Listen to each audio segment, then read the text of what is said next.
Fear is something we all face, whether it's fear of failure, fear of the unknown, or fear of stepping outside of our comfort zone. Fear can hold us back from doing the thing God intended for us to do. I know that feeling all too well. I've had moments where fear made me hesitate, second guess, doubt God, doubt my capabilities. God never intended for us to be fearful. It was never intended for any of us to walk in fear. In today's video, we're going to talk about how you and I can overcome fear together using the word. Let's go.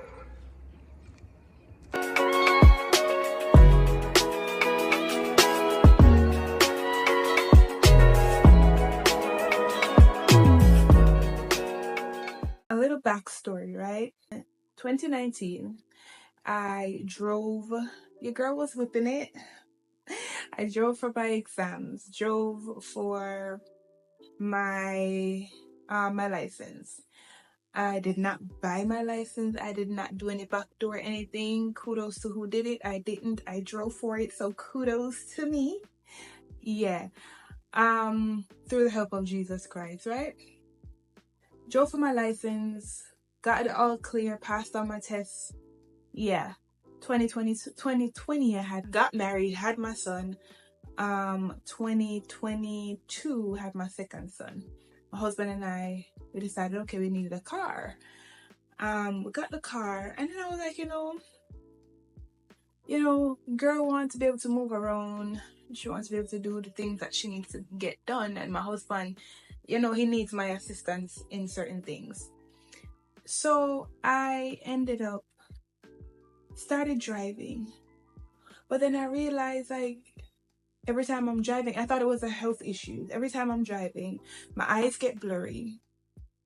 I just get like overwhelmingly nervous. I begin to can't see. And I'm literally like, babe, take the car. Take the car. But then my husband pushed me to do it every chance that we got, especially in the nighttime, right? My palms would sweat like crazy. I was just struggling a lot when it came to driving. One day I was in the car and I was like, it'd be nice if I could just give babe a break and just drive us home. And instantly my eyes got blurry. Just the thought of driving, my eyes got blurry. So I was like, oh, so it's not a health issue. It's a tactic from the enemy for me not to drive. The enemy wants me to live in fear. The enemy wants me to live in anxiety. And we're not doing that, right? Grant you, I'm not over it.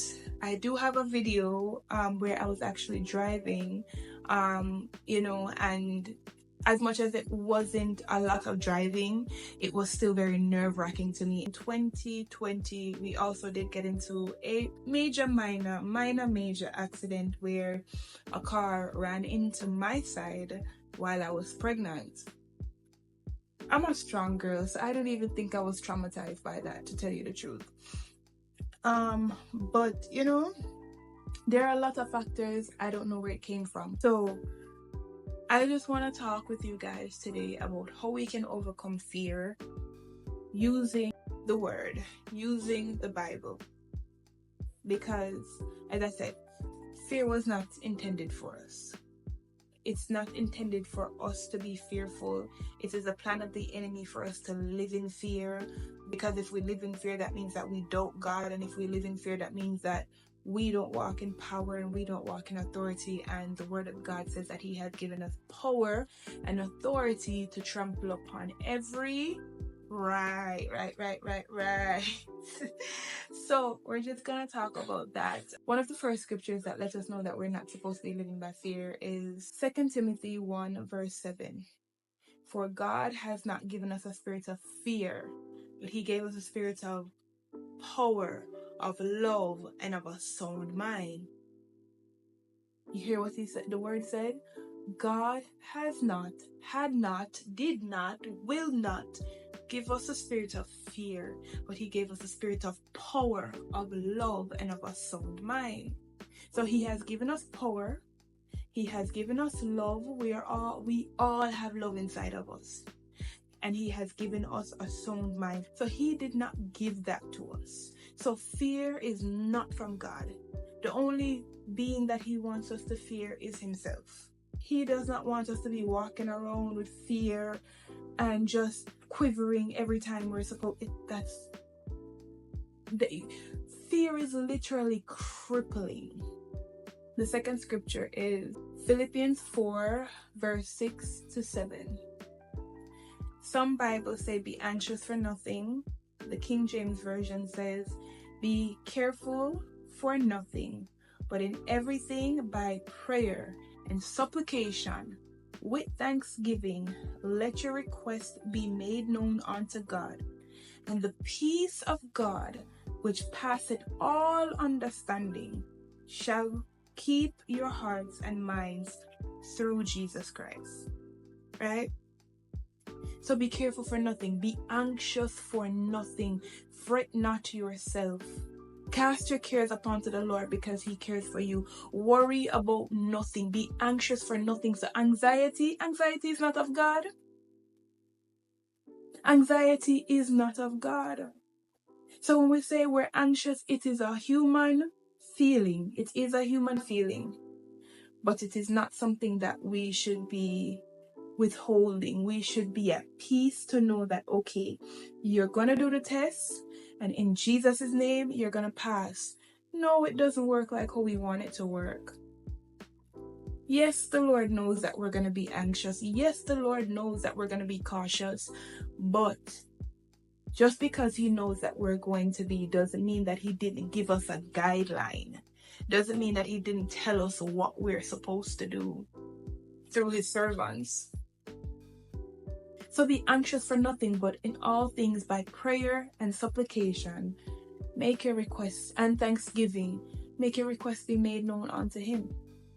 So the very thing that concerns you, the very thing that's, worrying you, give it to him. Hand it over. Cast your cares upon to me because I care for you. Give it to him.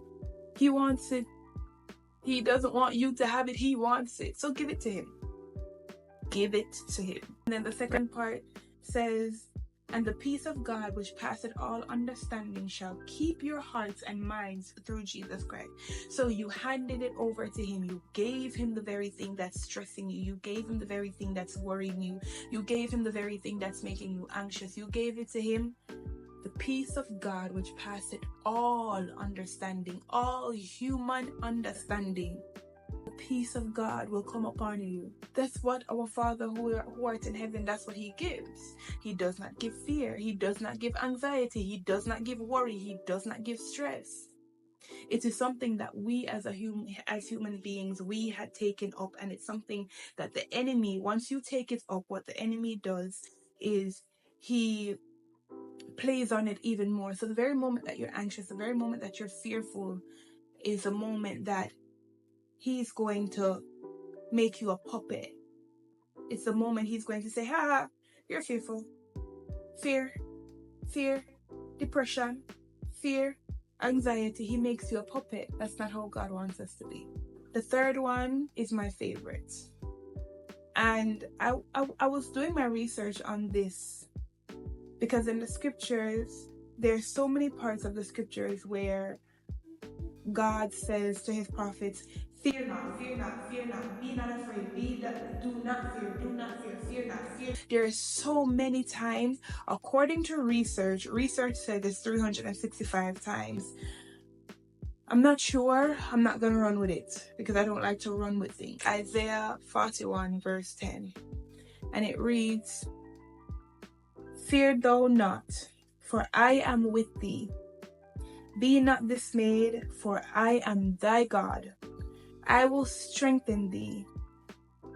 Yea, I will help thee. Yea, I will uphold thee with the right hand of righteousness. Fear not. Do not fear. Do not be afraid. Do not be dismayed. Why are you worrying? I am God Almighty. I am He who created heaven and earth. I am He who breathes breath into your body. I am He who speaks to your situation, and I can change your situation. Listen, I'm talking to you guys. I'm talking to myself too, you know. I am talking to you guys. I'm talking to myself because, as I said, that is something that I do struggle with. And I had to start going through my scriptures at one point, and I had to start writing down all the scriptures that speaks to my mind, that speaks to me not being afraid. I didn't get to finish it, but I did start, right? I don't want to be fearful.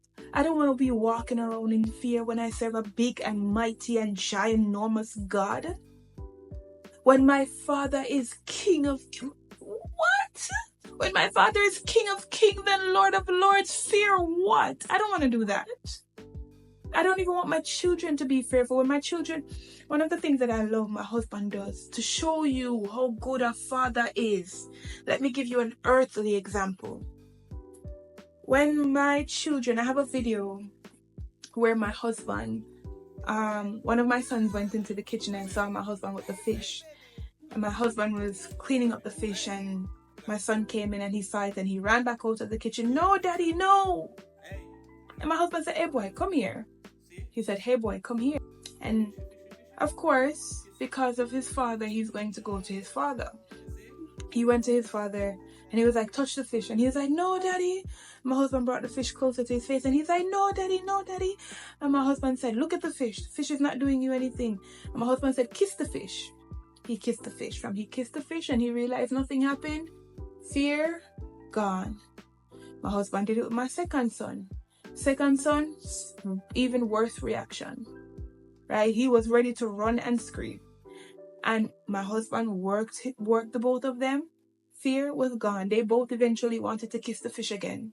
They both wanted to hold the fish and play with the fish.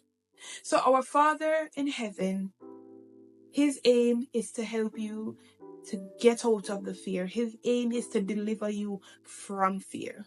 And one of the ways that we can be delivered from fear, reading the Word and applying the Word to our lives. Not just reading it, but applying it. So every time when the spirit of fear comes on, this is what I would do when I'm driving.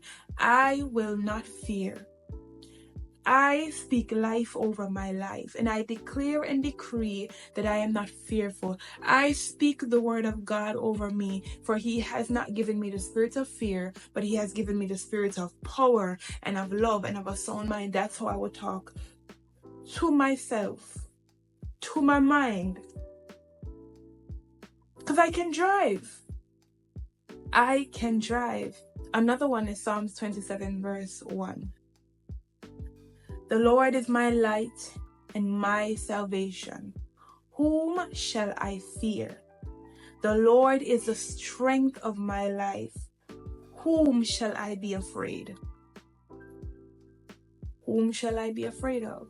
What shall I be afraid of? Which human being walking on earth should I be afraid of? The Lord is telling you, don't even fear the very human beings on this earth. Don't fear nothing. Don't fear no one. Have respect and honor your mother. You notice what the word says? Honor thy mother and thy father, and thy days shall be long. It never says fear thy mother and thy father. It says honor thy mother and thy father, and thy days shall be long. The only being that we must fear is Him. Right? That's it. Last scripture. Be strong and of a good courage. Fear not, nor be afraid of them, for the Lord thy God, He it is that go with you. He will not fail you nor forsake you. It's the same as Isaiah 41. It's almost the same as Isaiah 41. Isaiah 41 says, be not afraid, for He will strengthen you. He will help you. He will uphold you with His right hand of righteousness. And then Deuteronomy 31 verse 6 comes and says, fear not, be not afraid, be of a good courage. I will not leave you, I will not forsake you. I will be with you in the midst. Whatever you're going through, the Lord is there with you. In my driving, the Lord is there with me. In anything that I feel fearful towards, the Lord is there with me. All I have to do is cast my cares upon Him. All I have to do is make my requests known unto Him. And one of the things the enemy likes to do is he likes to make us feel like the Lord isn't listening. He likes to make us feel like, oh, you don't see your prayer hasn't been answered. You don't see that. The enemy likes to play on our mind to make us feel like our Heavenly Father is not in the midst. But He is in the midst. He is in the room. He is in the situation. He is in it. And you also need to say, although we know that He is in it, welcome Him in it so that He could fully take over. So fear not. Be not afraid. Trust in the Lord with all thine heart. In all thy ways acknowledge Him. The Lord is a present help in time of trouble. The Lord is our light and our salvation. The Lord is the strength of our life. The Lord is our shield and our buckler. The Lord is our rock. He is God Almighty. Fear not, fret not yourself. Why worry when you can pray? Why worry when you can pray? Guys, we have come to the end of the video. Thank you so much for tuning in. If you like to see more videos like this, please let me know. Listen, when it comes to the Lord, I'm passionate about Him. My life isn't just, my channel isn't just going to be about vlogs, and it's going to be about productivity. It's going to be about building yourself, building your faith, building your relationship. It's going to be about us becoming better as individuals and becoming better through the Lord, in the Lord. That's what I want. That is my vision for this channel, is for people to see the Lord and for people to get to know the Lord, and for those who do know the Lord and you've fallen off, get back. So please remember to like, comment, share, subscribe, tell a friend to tell a friend to tell a friend. Thanks so much for watching. Bye.